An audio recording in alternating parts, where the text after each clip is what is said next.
Bonsoir. Je vais commencer l'exposé, puis je vais vous parler en fait du contexte général de cette exposition, qui est aussi surtout une expérimentation que nous avons menée à Paris, avec donc Romain Anger à Amaco, et puis Hugo Gasnier et donc les équipes aussi d'Amaco et de Cratère, autour de la question sur comment nous pouvions transformer les terres, les sols parisiens, qui sont aujourd'hui considérés comme des déchets, en matériaux de construction pour l'architecture.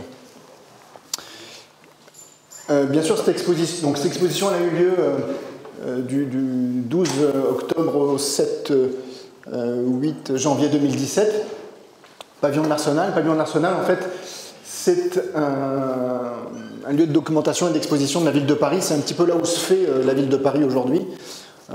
Tous les 6 mois, il y a des expositions sur le long terme, plus beaucoup d'expositions, de concours, etc. Et c'est là où se rencontrent aussi beaucoup des acteurs de la ville de Paris et du Grand Paris.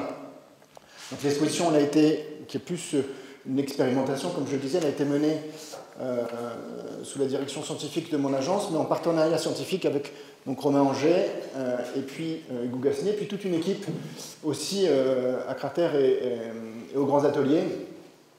Notamment Lionel Ronsou, qui est ingénieur en matériaux, Patrick Ribet, Alba Rivero, Alban Pinel, Mathilde et Nicolas Béguin, qui ont travaillé sur les expérimentations à partir du matériau. Bon, je passe un petit peu le générique de l'exposition, qui était scénographiée en partie par le pavillon de l'Arsenal. Et j'arrive sur cette question de la Terre à Paris. Alors en fait, on est un petit peu monté à Paris, si j'ose dire, même si moi j'en suis originaire, parce que c'est d'une certaine manière un concours de circonstances. Et je pense que nous avons, clairement, en tout cas c'est ce que nous expliquions quand on faisait les visites, on a fait beaucoup de visites, une centaine de visites en fait à tout un tas d'acteurs en fait, de la ville, qui ont bénéficié d'un alignement de planète. Bien sûr, d'une certaine manière, depuis quelques décennies, on a redécouvert cette histoire autour de la construction en terre. Le Cratère a redécouvert cette histoire. On sait aujourd'hui qu'on construit en terre depuis la nuit des temps, plus de 10 000 ans, qu'une grande partie de la construction de l'humanité, ou des constructions de l'humanité sont faites en terre. Et au-delà de ça, de ce travail qui a été fait depuis une quarantaine d'années, depuis à peine une petite dizaine d'années, on sait enfin comment ça tient, exactement comment ça tient, comment c'est fabriqué, quels sont en fait les processus physico-chimiques au sein de cette matière qui nous permettent d'envisager un avenir notamment lié ou avec la recherche. Dans le cadre de ces alignements de planètes, il y a aussi un élément très important, c'est la question de la matière disponible et la question de la problématique du stockage.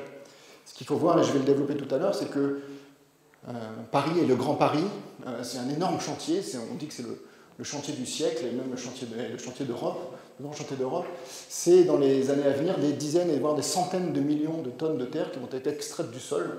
Et le problème, c'est que personne ne sait quoi en faire.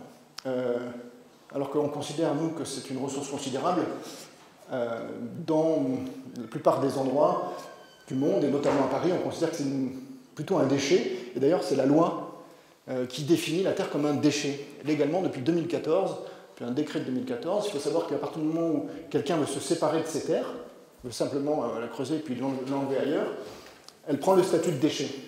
Et quand elle prend le statut de déchet, ça pose d'autres problématiques à celle simplement de la construction, ça pose des statuts légaux, et donc ça fait partie aussi du sujet de cette expérimentation. Dans cet alignement de planète, il y a aussi clairement une connaissance des sols et des sous-sols.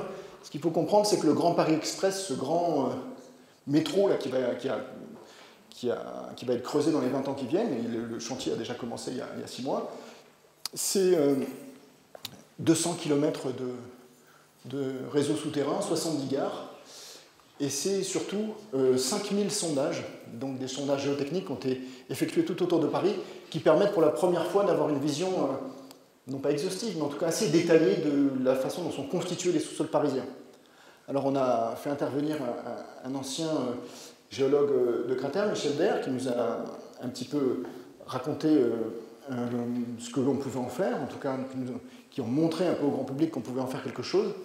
Et puis, ce qu'on va pouvoir voir, c'est que, bien évidemment, les terres de Paris, elles sont multiples, elles sont variées, elles sont parfaitement adaptées à la construction en terre.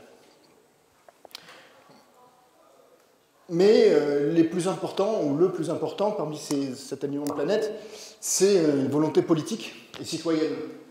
Ce qu'il faut voir, c'est qu'on bénéficie, avec le concours qui a été lancé il y a 2 ans à Paris, Réinventer Paris, d'une volonté politique forte, qui n'existait pas auparavant, d'essayer de changer les choses, d'essayer d'apporter des visions nouvelles, via peut-être une architecture nouvelle, en tout cas éco-responsable.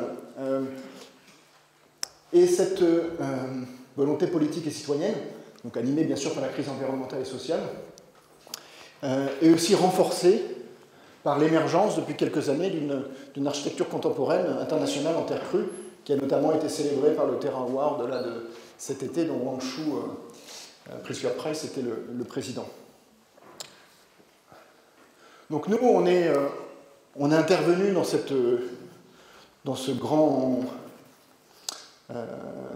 macrocosme, notamment via Réinventer Paris, et on a proposé à Paris, ou dans Paris, une sorte de totem tellurique. C'est le début en fait de l'exposition, enfin c'est la source de l'exposition. Ce concours en fait n'a pas été gagné, c'est un peu la logique des concours. On est arrivé 2e, mais pour autant, il nous a permis en fait de lancer un peu le sujet comme un débat au niveau de la ville de Paris. La plupart des gens qui étaient au jury, et puis la plupart des gens qu'on a rencontrés sur Paris, bien évidemment, n'y croyaient pas du tout, pensaient que, forcément, hein, comme tous les préconçus sur la question de la Terre, pensaient que c'était un matériau qui ne tenait pas, qui n'avait pas de sens particulier à être ici, etc. Et je pense qu'avec ce projet, on a un petit peu éveillé les esprits et on a tout de suite après proposé à la ville de Paris de faire cette exposition autour de la question de la construction en terre et notamment la construction avec des déblais de terre. Alors pourquoi des déblais? Il faut savoir, c'est qu'à l'origine du concours, nous ne savions absolument pas qu'il y avait une problématique de déblais ou de déchets à Paris. On voulait simplement construire en terre, faire un symbole fort, comme on le voit sur l'image du projet. Hein, cette tour était là aussi comme un signal, comme un symbole. Mais on s'est rendu compte, en fait, pendant le projet, via un article que nous a sorti Arnaud Miss, qu'il y avait un article du Monde qui était sorti en 2013, qui expliquait que le Grand Paris faisait face à un énorme problème qui était celui des déchets et des déblais de terre. Et cet article montrait qu'il y avait une 40aine de millions de tonnes qui avaient été extraites d'ici les 20 prochaines années, et que ces terres-là, personne ne savait comment en faire, comme je l'évoquais tout à l'heure. Mais vraiment, est-ce que c'est... Là, c'est la question en fait, qu'on a posée pendant l'exposition, hein, c'est la problématique essentielle. Est-ce que c'est vraiment un déchet, est-ce que c'est un rebut, ou est-ce que c'est une ressource? Bon, nous, on était assez convaincus que c'était une ressource, mais il fallait le montrer et le prouver, et c'est un petit peu l'argument de cette exposition. Alors, je reviens sur la question du déchet, parce que la logique du réemploi en fait, est très importante en fait, dans le processus de cette exposition, expérimentation. C'est qu'il y a 3 types de déchets. Hein, la France produit des centaines de millions de tonnes par an de déchets. Il y a 3 types. Il y a les déchets non dangereux inertes, c'est ceux qui vont nous intéresser. Il y a des déchets non dangereux non inertes, c'est plutôt les déchets végétaux par exemple, les cartons, etc. Puis il y a les déchets dangereux ou très pollués, et ceux-là, bien sûr, on ne s'en occupe pas, on s'est occupé de ceux-là. Après, dans les déchets non dangereux, il y a 5 catégories. Il y a les terres et les matériaux naturels. Et là, à Paris et Île-de-France, il en sort 18 millions de tonnes par an. Il y a les mélanges de déchets inertes, les bétons, matériaux de démolition de chaussées, les déchets bitumineux. Encore une fois, on ne s'est pas intéressé à tout cela, quoique un petit peu sur le béton concassé, mais essentiellement sur les terres et les matériaux naturels. Ce qu'on voit, c'est que les prévisions en fait, à l'horizon 2026-2030, alors qu'aujourd'hui on en sort à peu près 20 millions de tonnes par an, d'ici 5 ans on va en sortir 25 millions, et d'ici 10 ans on va en sortir 35 millions. Et ça c'est annuel. Ce qui fait que dans 20 ans, on va en sortir 400 millions de tonnes. 400 millions de tonnes, c'est un tas qui fait 600 mètres de haut, 2 fois la hauteur de la Tour Eiffel. Et c'est considérable. Et c'est d'autant plus considérable que, comme je le disais tout à l'heure, on est en Île-de-France, hein, confronté à un problème qui est celui de l'endroit où on le stocke.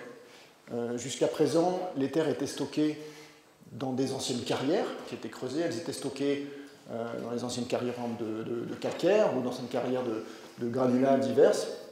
Et elles étaient aussi stockées, maintenant, le plus en plus souvent, sur d'anciens sites agricoles. Donc on va en revoir tout autour de l'Île-de-France. Le problème, c'est que plus on sort de terre, moins il y a de place. C'est un petit peu la quadrature du cercle. La connaissance de sous-sol, j'y reviens, donc c'est un des éléments très importants de l'alignement de planète tout à l'heure évoqué. Et on retrouve là une carte du BRG même qui montre un petit peu sur Paris l'hétérogénéité des différents sols et leur richesse en termes de matériaux potentiels. Là, c'est une coupe de la Société du Grand Paris sur une gare. Je vous rappelle qu'il y a 70 gares. Ces gares, à chaque fois, font à peu près 3500 mètres carrés au sol et ont une profondeur moyenne de 40 mètres d'eau. Ce qui veut dire qu'on sort parfois des centaines de milliers de tonnes juste sur une gare, juste sur un bâtiment. Et là, on voit par exemple une gare à Villejuif, dans le sud de Paris, qu'on retrouve là une épaisseur de pas loin de 10 mètres d'argile plastique, un des éléments, une des matières qui peut nous intéresser pour la construction, mais aussi tout un tas d'autres matières qui peuvent être extraites par le dessus, et puis après, éventuellement, reformulées en matériaux, etc. On le verra par la suite. Alors, le parcours de la matière. Le parcours de la matière, il était important pour nous aussi de montrer à quel point, montrer comment, en fait, quel était le circuit de cette matière, d'où elle provenait exactement et où elle allait. Et ça faisait partie des constats, en fait, de cette exposition. Et très clairement, quand on parle de déchets, de chantiers, de rebuts, etc., on parle de sites excavés. C'est aussi simple que ça.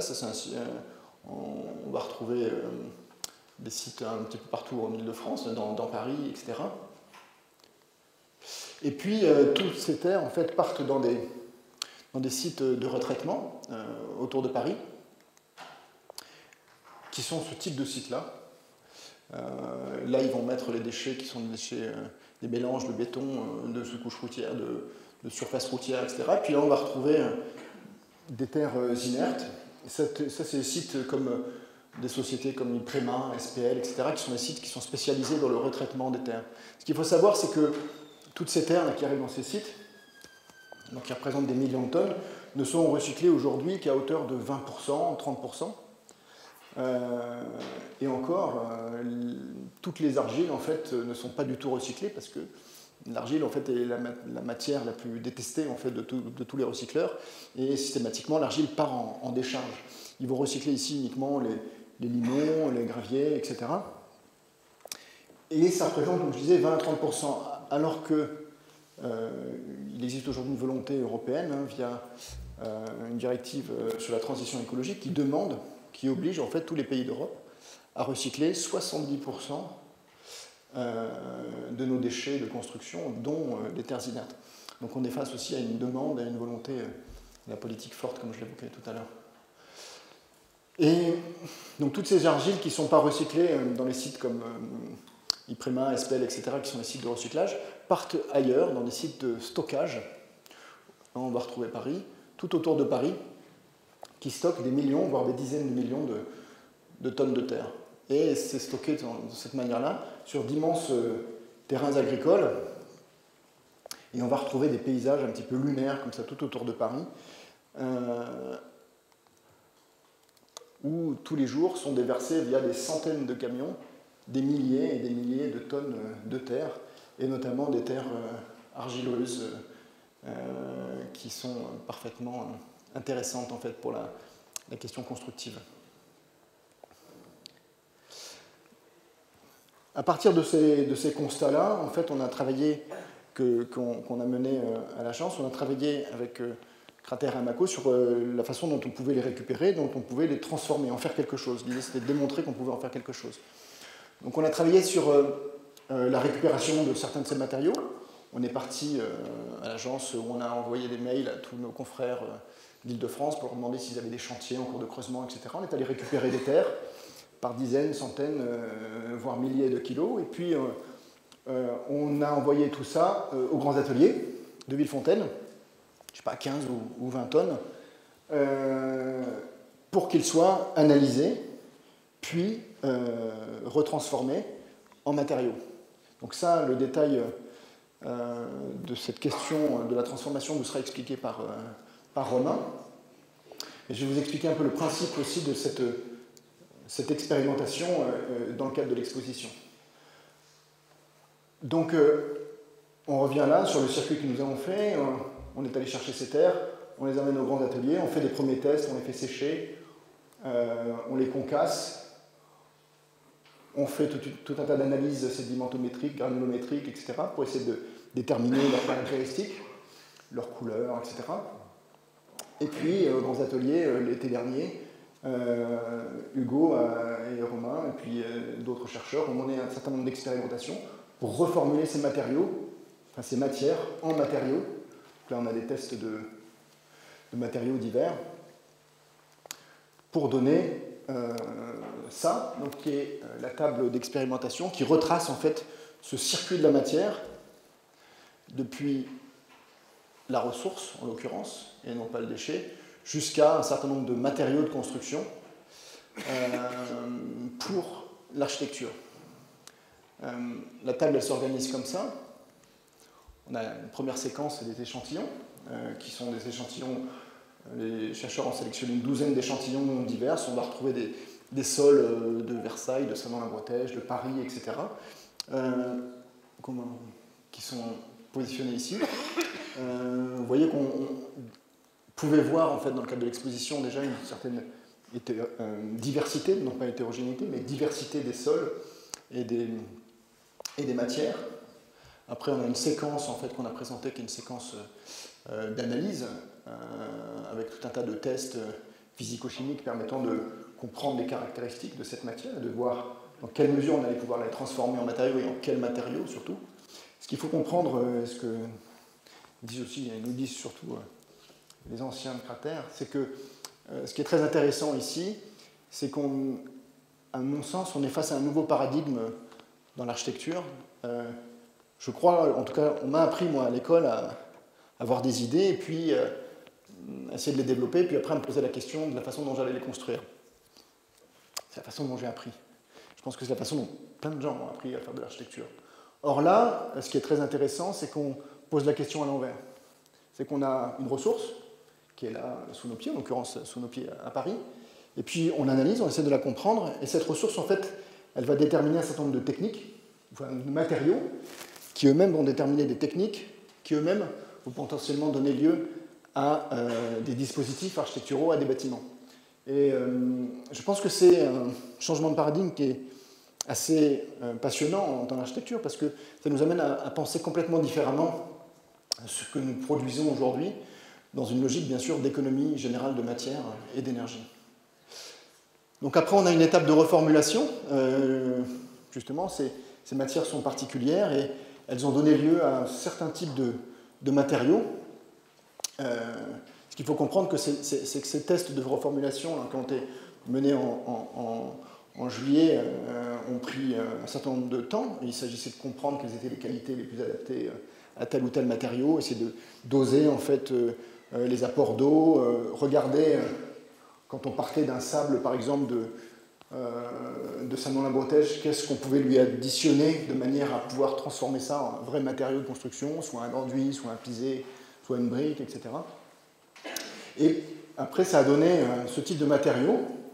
On a des pisés, on a proposé des bétons coulés, bétons d'argile coulés, des briques extrudées, des briques compressées, des enduits, tels qu'on peut les voir là-bas, des panneaux, etc. Tout un tas de techniques qui montrent que voilà, les opportunités étaient extrêmement larges et variées quant à la ressource disponible à Paris. Alors pourquoi, en fait, nous, avant que je laisse la parole à Romain, pourquoi nous, architectes, qui sommes, enfin moi j'ai une agence d'architecture, on fait des bâtiments publics et privés, etc. Pourquoi on s'intéresse à ça? Pourquoi on s'intéresse à ça? En fait, ça c'est une photo d'une des carottes en fait, extraite d'un site sud de Paris. C'est une argile en fait, avec des couleurs fabuleuses, puis des textures aussi fabuleuses, qui va donner ce type de matériau Là, on a un béton coulé, en fait, qui a été, avec un adjuvant au tanin qui a été fait par Romain.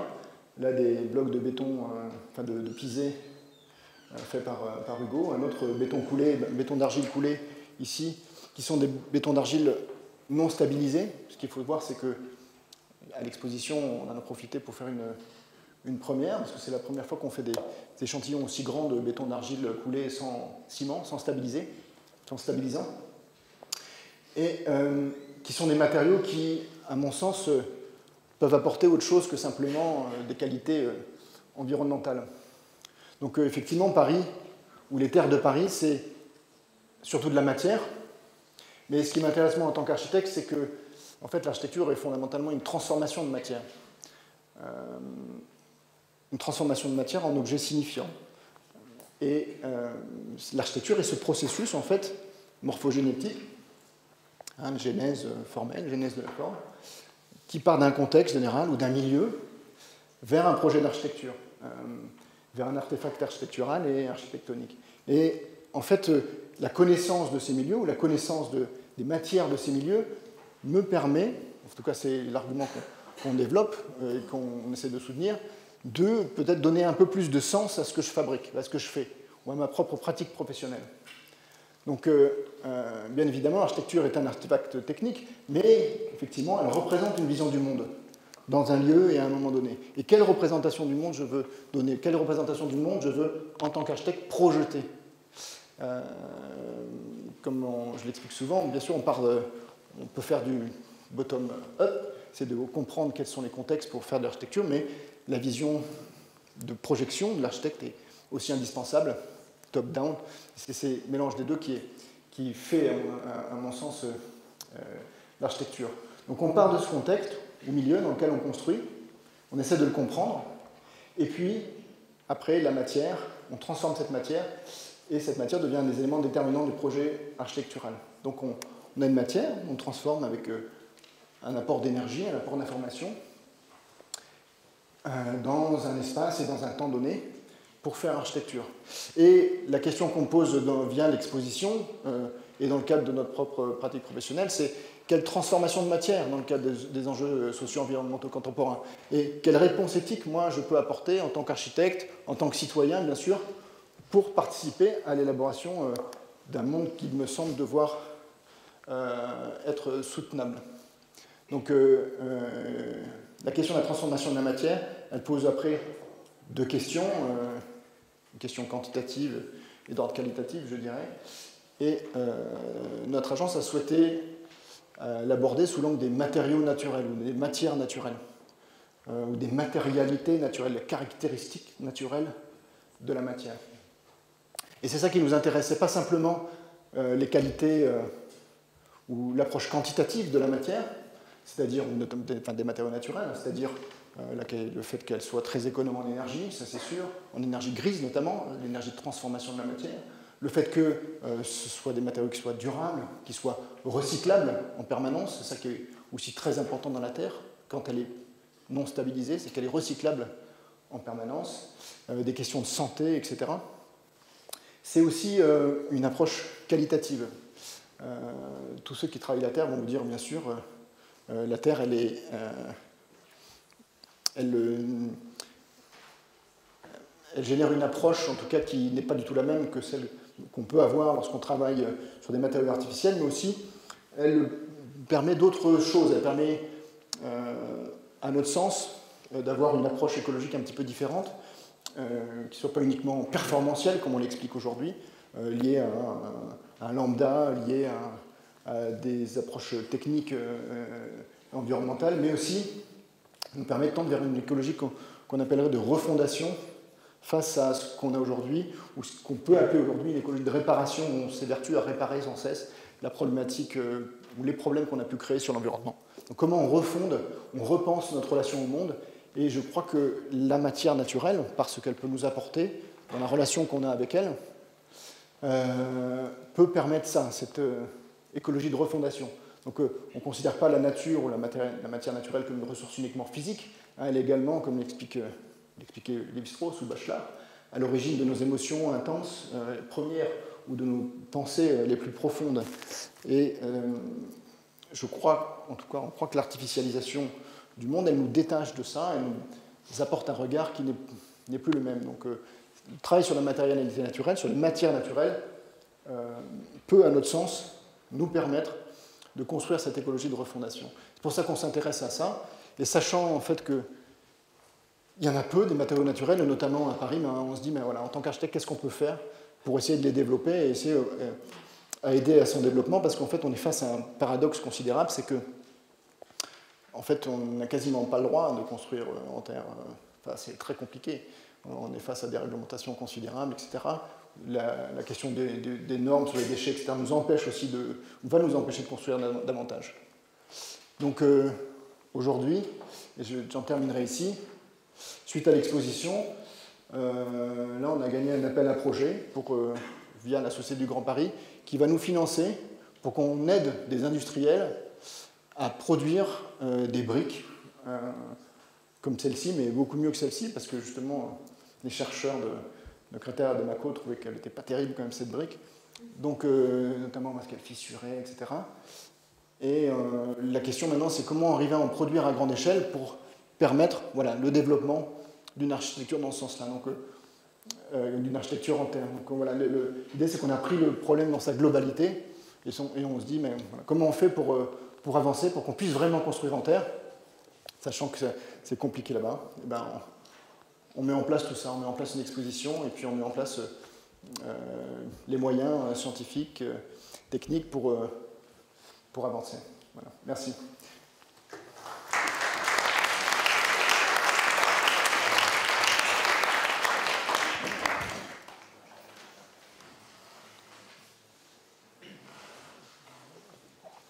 Bonsoir à tous. Vous m'entendez là? Oui, j'ai l'impression que non. Oui, je vais prendre le micro. Bonsoir à tous. Donc, moi je m'appelle Romain G. Ça fait plaisir de présenter tout ce travail qu'on a fait à Paris à l'école d'architecture de Grenoble. En fait, la plupart des gens, enfin même tous les gens qui ont travaillé sur ce que je vais montrer là, la transformation de la terre de Paris en matière de construction, c'est tous des gens qui ont été formés, ont travaillent aujourd'hui à l'ENSAG, donc au Cratère, au laboratoire Cratère. Donc il y a eu surtout Paul-Emmanuel Serge comme commissaire, puis il y avait moi qui suis plutôt docteur matériaux, Lionel qui est ingénieur qui a été formé ici au Cratère, qui travaille aujourd'hui aux grands ateliers, Hugo, et puis d'autres intervenants dont je vais parler après qui ont été aussi formés à l'ENSAG. Voilà, donc cette exposition, on a eu beaucoup de retours dans les médias. Vous avez peut-être vu des articles dans Le Monde, dans Libération. L'objet de ma présentation, juste avant celle d'Hugo, c'est de vous montrer comment on passe de cette matière, là on voit des carottes de terre extraites du sous-sol parisien, comment on transforme cette matière en différents matériaux de construction comme ceux-là. Alors nous, au niveau scientifique, pour comprendre ça, on est parti il y a quelques années d'une question toute bête qu'on avait posée à un scientifique français qui s'appelle Henri Vandamme, un grand physicien, chimiste, spécialiste des bétons et des argiles. Et cette question, c'est comment ça tient? Comment ça tient un mur en terre? Comment est-il possible, avec un matériau qui se change si facilement en boue, de faire des immeubles qui font parfois 30 mètres de haut au Yémen en particulier? Alors pour répondre à cette question, on plonge dans ce matériau et la première chose qu'on voit, c'est que la terre, c'est une matière qui est faite de grains. Les plus gros, ce sont les cailloux. Plus petits, on a des graviers. Plus petits encore, on a des sables. Plus petits, on a ce qu'on appelle des siltes ou des limons, qui sont juste en fait des sables très fins. Si on les regarde à la loupe ou au microscope, on va voir des sortes de grains. Donc des cailloux jusqu'aux siltes, en passant par les graviers et les sables, c'est toujours la même chose. C'est des grains plus ou moins sphériques de différentes tailles. Et puis enfin, on a la fraction la plus fine de la terre, qu'on appelle l'argile ou les argiles, qui ressemble à une boue marron homogène quand elle est mélangée à l'eau. Et en fait, si on la regarde avec un microscope électronique très puissant, comme à l'INSA de Lyon par exemple, on voit cela, c'est-à-dire on voit à nouveau des grains, des sortes de grains, mais très particuliers parce qu'ils sont plats. C'est des plaquettes microscopiques. Et le fait d'être à la fois plat et microscopique, ça les différencie des autres grains, ça leur donne des propriétés de liant. Alors à ce stade, c'est intéressant de faire un parallèle entre deux matériaux qu'a priori tout oppose, le béton et la terre. Le béton, c'est 50 fois plus résistant que la terre. La terre, si on la met dans l'eau, ça fond complètement, donc ça n'a rien à voir. Mais en même temps, si on les regarde avec un œil de physicien, on voit que le béton, c'est un mélange de gravier et de sable, c'est-à-dire des grains agglomérés par un liant qui est le ciment. Et puis, on vient de voir que la terre, c'est aussi des grains, cailloux, gravier, sable, silt, agglomérés par un liant qui est l'argile. Il faut savoir qu'à l'origine, le mot béton, ça désigne tout matériau fait de grains agglomérés par un liant. Par exemple, l'asphalte qui est sur les routes, le bitume, on appelle ça un béton bitumineux. Le liant, c'est le bitume. Et si on était plus précis, le béton qu'on a partout autour de nous, là, on appellerait ça un béton de ciment. Et en fait, on se rend compte que la terre fait partie de cette grande famille des bétons, c'est un béton d'argile. Alors, ça c'est la première chose à comprendre, quand on construit en terre, on ne construit pas que en argile. Là, ce que vous voyez là, c'est de l'argile, sous forme de pâte, qui est en train de sécher. Et en séchant, l'argile a un défaut, ça fait énormément de retrait, ça se rétracte. Donc si on a un disque d'argile beaucoup plus grand, ou si on fait une brique ou un mur en argile, le résultat c'est que ça fissure. Donc quand on construit avec l'argile, il faut lui associer, c'est indispensable, par exemple un bon squelette granulaire, qui vont faire qu'on a un bon matériau, un bon béton. Pour faire un bon béton d'argile, il nous faut un bon squelette granulaire et aussi un bon liant argileux. Donc, par le passé, nous et encore aujourd'hui, on a exploré en fait ces matières de base qui sont les grains représentés par le sable, l'argile qui est le liant, mais aussi l'eau dont on se rend compte aujourd'hui que vraiment ça a un rôle fondamental pour la construction en terre crue. Donc on a exploré ce qu'on appelle la physique des grains secs, la physique du tas de sable, la physique des grains mouillés, la physique du château de sable, et puis la physico-chimie des toutes petites particules d'argile mélangées à l'eau pour essayer de mieux comprendre tout ça. Donc quand on part du sous-sol parisien, ce qu'on voit c'est qu'il y a énormément de terre. Donc Paris c'est intéressant parce que c'est une ville construite sur de la terre, sur plusieurs dizaines de mètres d'épaisseur. Il y a des argiles fines, il y a des terres très, très graveleuses, caillouteuses, il y a toutes sortes de terres.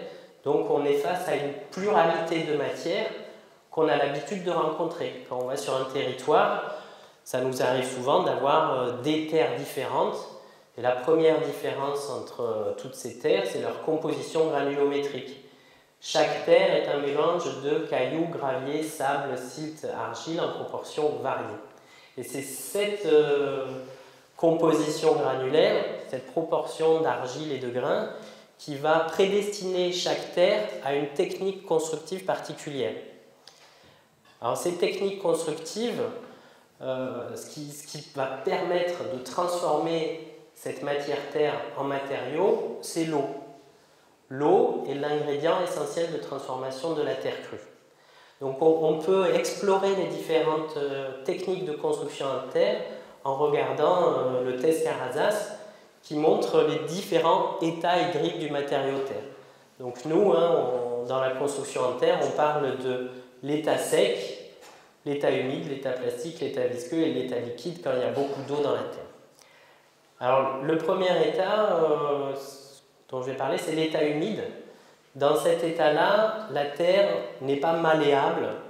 On peut faire une boule de terre avec, mais si on essaie de la déformer, elle va s'effriter, se casser. Mais par contre, on peut compacter la matière pour faire un bloc.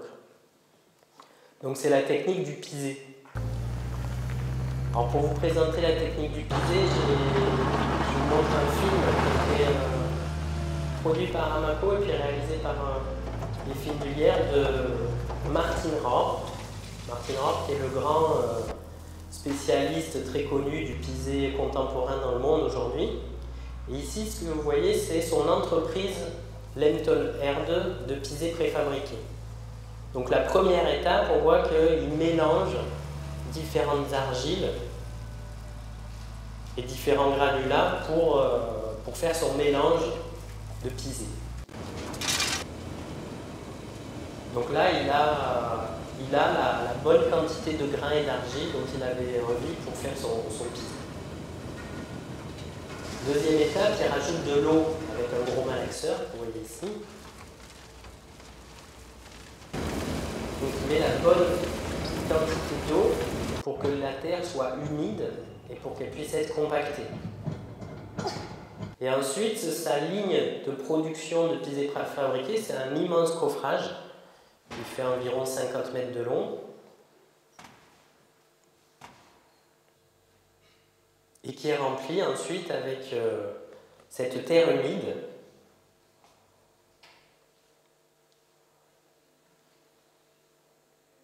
avec des engins relativement automatiques. Et il fait des couches de terre de 10 cm d'épaisseur environ qui sont compactées avec ce petit robot.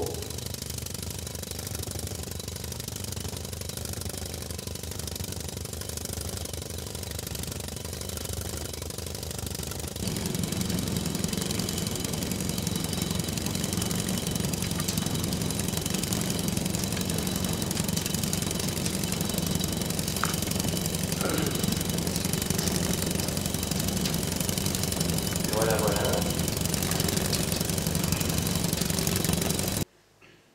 Et ensuite, on peut immédiatement décoffrer. Contrairement au béton, le pisé, on n'a pas besoin d'attendre 24 heures.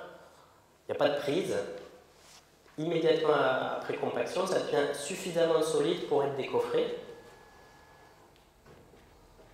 Et dans le procédé de Lenton R2 de pisé préfabriqué, ils vont couper ce grand mur en différents blocs, des blocs géants de pisé.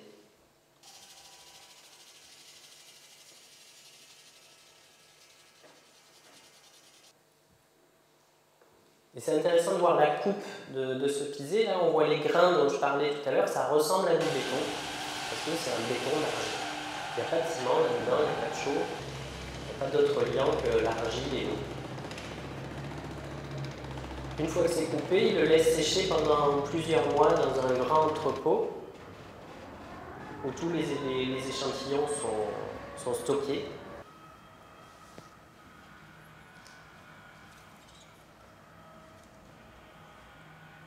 Et une fois sec, plusieurs mois après le séchage, le pisé préfabriqué est transporté sur le site. Donc ici, on voit un grand bâtiment, c'est en béton porteur. Et il y a un grand mur rideau en pisé qui est fait autour. Alors c'est comme de la maçonnerie géante, hein, c'est collé avec du mortier de terre. Et la touche finale consiste juste à effacer le joint avec la même terre compactée pour donner l'aspect monolithique du pisé.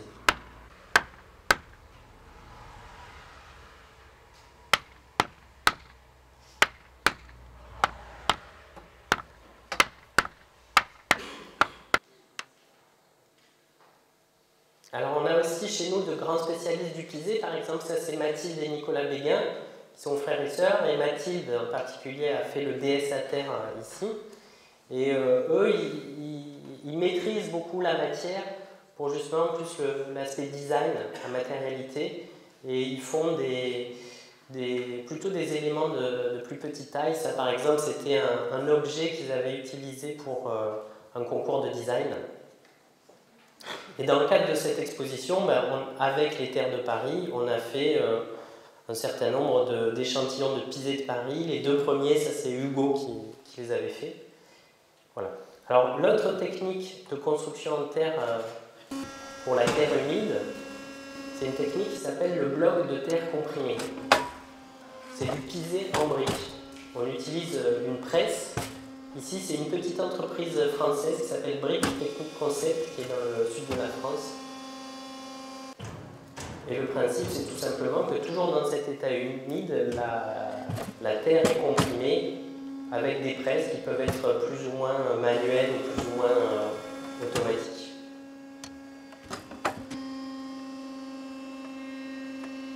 Donc dans le cadre de l'exposition, on a fait aussi des BTC et puis toutes sortes de briques. Voilà, alors quand on augmente la teneur en eau de la terre, on atteint ce qu'on appelle l'état plastique. L'état plastique, c'est l'état où la terre est malléable comme de la pâte à modeler. On peut la façonner. Et la technique la plus utilisée au monde pour construire, c'est l'adobe, brique de terre moulée. Ah, ça ne marche pas. Et dans ce même état, on fait aussi de plus en plus ce qu'on appelle des briques extrudées. Briques extrudées, c'est légèrement différent de l'adobe. C'est la technologie la plus utilisée par les industriels de la brique cuite. Il y a aujourd'hui de plus en plus d'industriels de la brique cuite qui veulent mettre sur le marché des briques extrudées crues. Donc on travaille là-dessus. Puis toujours dans ce même état plastique, il y a des entreprises qui font des panneaux préfabriqués d'entreprises allemandes. Donc c'est l'équivalent un petit peu du placo-plâtre pour la terre. C'est des matériaux secs qui peuvent être vissés sur des ossatures. Quand on augmente la teneur en eau, on atteint l'état visqueux. À l'état visqueux, la terre s'affaisse sous son propre poids, elle colle au doigt. Donc dans cet état-là, avec suffisamment de sable, la terre est utilisée pour faire des mortiers, pour coller soit des blocs de terre comprimés, soit des adobes.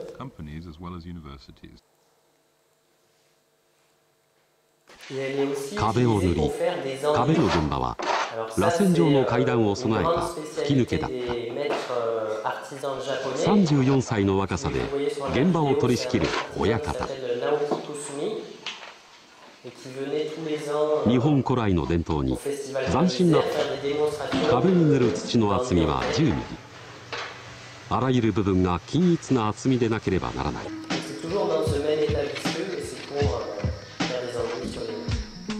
最初に土を見事な平面に塗り上げるのはお手の物だ。壁に光沢を与えるにはコテに体重をかけ押さえるようにして何度も何度も磨かなければならない。と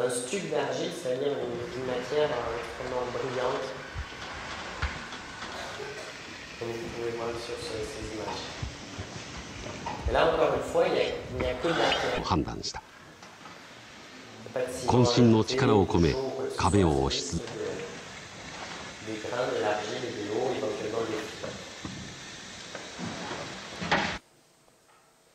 ソルトレイクシティの赤土はたおやかな光沢を持つ壁となってそこにあった。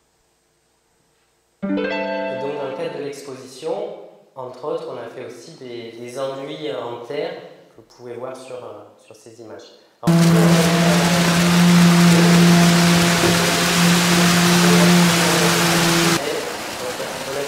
qui s'appelle la terre coulée, où dans cet état-là, la terre est coulée, vibrée comme un béton de ciment, mais dans lequel on rajoute, dans ce cas-là, du ciment pour pouvoir décoffrer le matériau. Et dans le cadre de l'exposition Terre de Paris, on a essayé, comme Paul Emmanuel ne voulait pas du tout de ciment, on a essayé de faire des blocs de terre coulée sans ciment. Et pour ça, on a utilisé un procédé sur lequel des chercheurs de l'INSA de Lyon sont en train de travailler. Et voilà, il y a juste 0,3% d'additifs, et puis ça permet non seulement de couler à l'état liquide, mais de figer la matière suffisamment pour pouvoir la décoffrer. Voilà, et puis l'état liquide, c'est l'état où la terre coule. Donc dans cet état-là, on utilise la terre sous forme de barbotine fine et argileuse. Et en particulier, ça nous sert non pas à coller des grains, mais à coller des fibres végétales, comme par exemple la paille. Donc on verse la terre sur de la paille.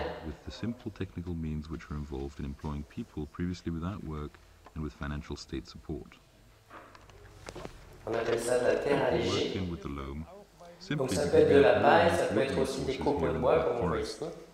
Et puis aujourd'hui, on utilise toutes sortes d'autres fibres végétales pour faire des terres allégées. De la même manière qu'il y a des terres qui sont des déchets de chantier, il y a énormément de fibres végétales qui sont aussi des déchets, des plantes invasives, des déchets de l'agriculture qui peuvent être réutilisés dans la construction.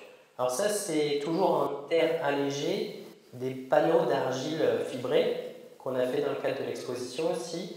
Et le principe, c'est qu'on mélange de l'argile, ça c'est différents types d'argile, mais chaque fois on en utilise juste une, avec une grosse fibre, là vous avez différents types de grosses fibres, et puis aussi une petite fibre qui peut être de la ouate de cellulose, du papier, de la laine de bois ou de la fibre d'un roseau qui s'appelle le tifa.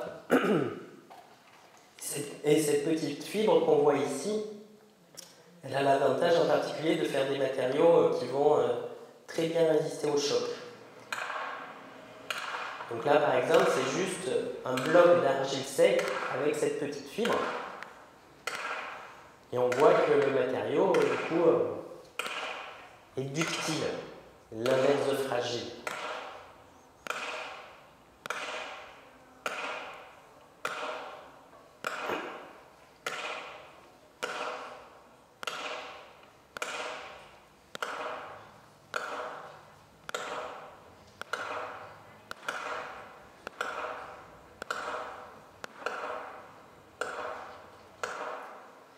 Voilà, et ça c'est intéressant parce que ça permet par exemple de pouvoir découper le matériau, de pouvoir le visser, de l'utiliser un petit peu comme un aggloméré de bois finalement. Voilà, et donc dans le cadre de l'exposition, on a fait aussi des matériaux comme ça qui sont des panneaux d'argile de Paris, fibrés, avec des grosses fibres et des petites fibres. Voilà, je passe la parole à Hugo qui va vous parler comment on passe de la matière à l'architecture.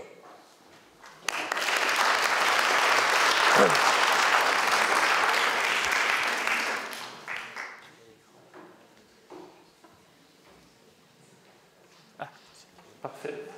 Du coup, moi, je ne le vois plus. Bon. Donc, moi, je suis Hugo Gasnier, je suis doctorant au laboratoire Cratère à l'ENSAG. Et je travaille, donc mon sujet de thèse, il est effectivement sur cette question des terres de déblai et en fait son utilisation en zone urbaine. Comme on l'a vu, en fait, déjà, la terre, c'est un matériau donc, qui est intéressant par son aspect simple, dans le sens où, contrairement à des matériaux dits industriels comme par exemple le ciment, qui nécessitent beaucoup plus d'étapes de préparation avant d'avoir la matière. On va extraire une matière, on va la cuire, on va la mélanger avec d'autres agrégats pour pouvoir la couler et la mettre en œuvre. Et après, la question du recyclage qui est encore une autre question après coup. L'avantage de la terre, c'est que finalement, on prend une terre quelque part, on la mélange ou pas, c'est pas forcément nécessaire, on la met en œuvre et puis après, on peut la recycler en fin de vie du bâtiment. Donc ça, c'est une des qualités indéniables de la terre. La question de la... Donc finalement, comme l'exposait Paul-Emmanuel aussi avant, face à cette ressource, on se demande pourquoi il n'y a pas plus de construction en terre ou pourquoi on n'en a pas utilisé plus que ça en zone urbaine. Il y a évidemment en fait plein de contraintes qui sont liées aux zones urbaines, donc entre autres la question de la densité et la hauteur. On verra que c'est une des grandes problématiques vis-à-vis de la construction de terre. Il y a les questions d'organisation, d'espace nécessaire pour déployer un chantier en terre qui nécessite aussi parfois de prendre de la place sur une parcelle. Et puis il y a évidemment la réglementation derrière tout ça. Dans la tradition, on a quand même des constructions en terre qui sont dans des zones urbaines. Par exemple, la ville de Shibam au Yémen, où on a plus de 9 étages en terre.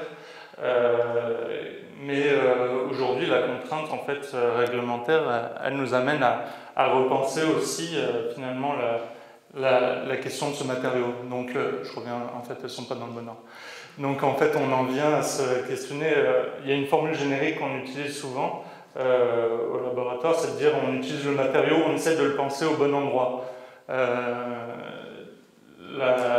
Est-ce que finalement la question du tout terre, d'une structure tout en terre comme les villes de Shibam au Yémen, elle serait pertinente dans nos zones urbaines? Ça, c'est aujourd'hui pas forcément sûr.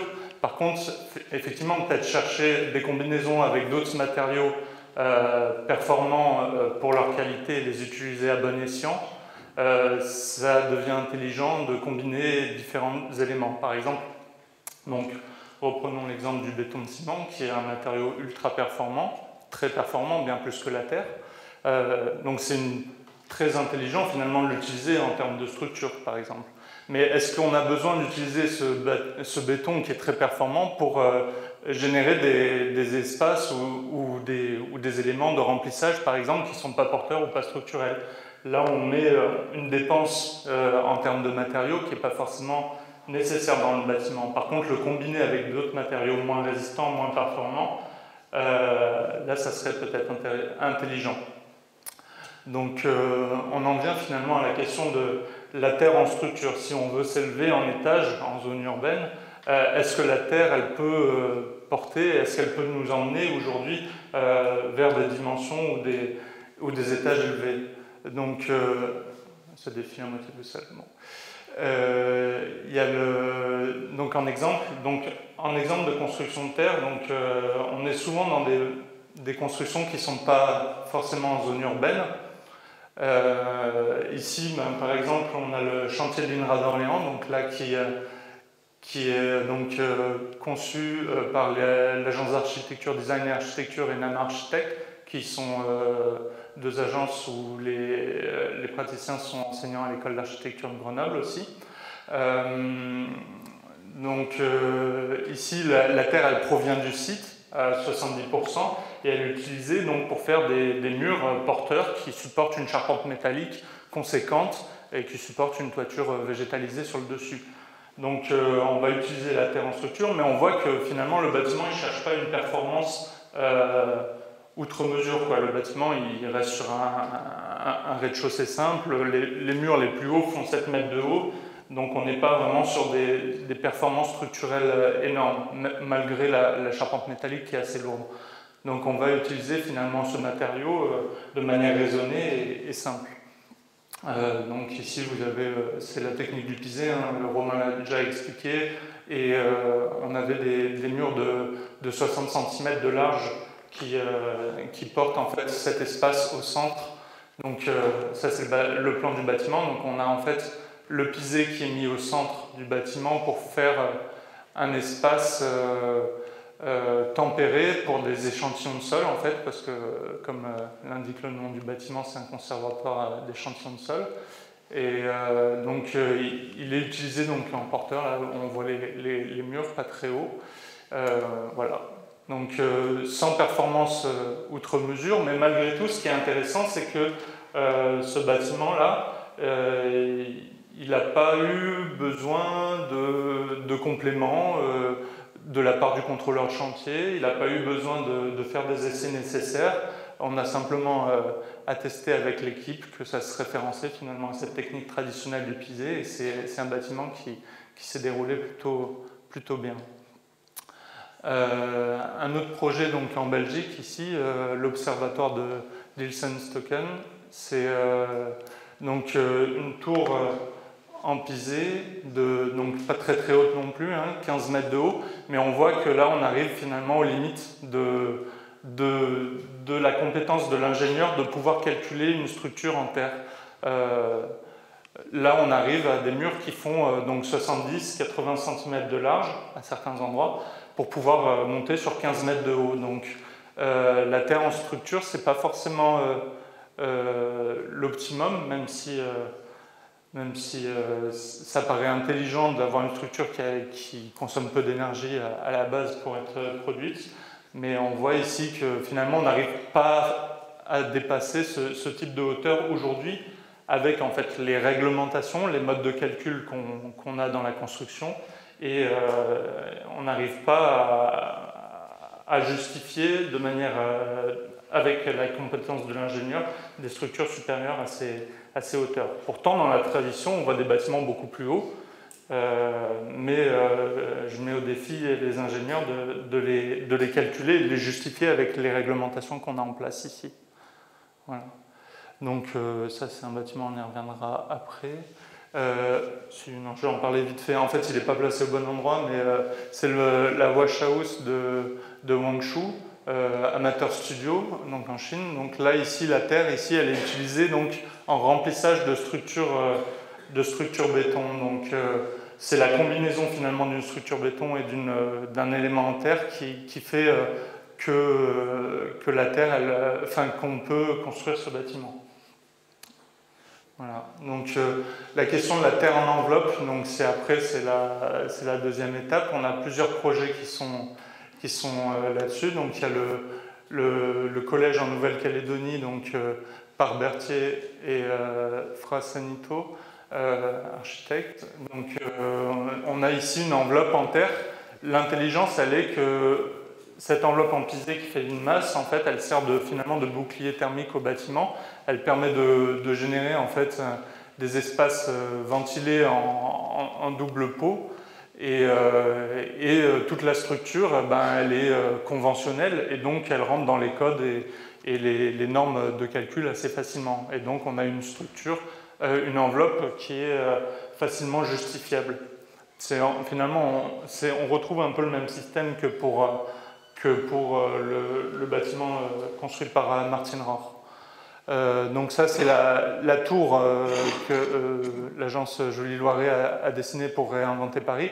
Donc on était parti finalement sur le même système constructif où on a la structure en béton qui va porter, qui va permettre de s'élever sur je ne sais plus combien d'étages il y avait, mais 14 étages. Ouais, on n'était pas en très grande hauteur, mais juste en dessous. Et l'enveloppe, après, est une enveloppe bas carbone en terre, à base de terre de déblai recyclé. Donc, on s'était inspiré sur le concours vraiment du cercle vertueux, où on valorise un déblai, on le transporte, on l'achemine jusqu'au site, donc à proximité, avec une halle de préfabrication comme on l'a vu dans les vidéos de Martin Rohr, et après qui serait mise en préfabriqué, en éléments préfabriqués sur la façade du bâtiment. Une autre piste développée et qui nous semble porteuse malgré tout pour la construction de terre, c'est finalement l'utilisation de la terre en secondes œuvres pour ses qualités aussi finalement de régulation d'hygrothermie, d'amélioration du confort intérieur, du confort visuel et acoustique. Finalement, la terre, c'est un très bon matériau pour améliorer l'intérieur et le ressenti des gens. Et c'est peut-être une manière aussi de la valoriser plus facilement dans un projet. Parce que l'utilisation en secondes œuvres, en fait, ça va nous permettre d'être beaucoup plus simple. On s'affranchit de tout ce qui est structure, de toutes ces questions-là. C'est beaucoup moins ambitieux en termes d'architecture, on le reconnaît, mais malgré tout, c'est ce qui représente aujourd'hui près de 90% du marché de la construction en terre.